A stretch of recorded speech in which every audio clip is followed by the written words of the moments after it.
سونے کی اینٹ ایک بہت ہی پیارا واقعہ سناتا چلوں جسے حکایت سعدی کہا جاتا ہے۔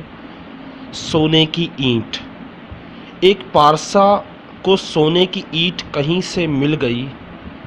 دنیا کی اس دولت نے اس کے نور باطن کی دولت چھین لی۔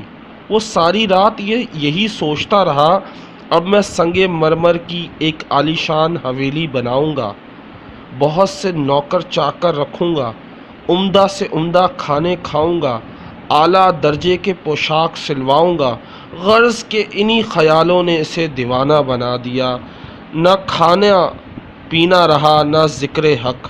صبح کو مست اسی خیال میں جنگل کی طرف نکل گیا۔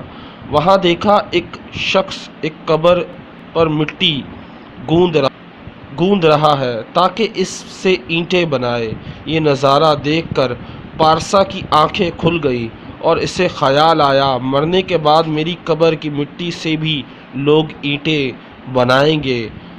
عالیشان مکان، اعلیٰ لباس اور عمدہ کھانے سب یہیں دھرے رہ جائیں گے، اس لیے سونے کی اینٹ سے دل لگانا بیکار ہے۔ ہاں، دل لگانا ہے تو اپنے خالق سے لگا، یہ سوچ کر اس نے سونے کی اینٹ کہیں پھینک دی اور پھر پہلے کی طرح زاہد و قیانت کی زندگی بسر کرنے لگا۔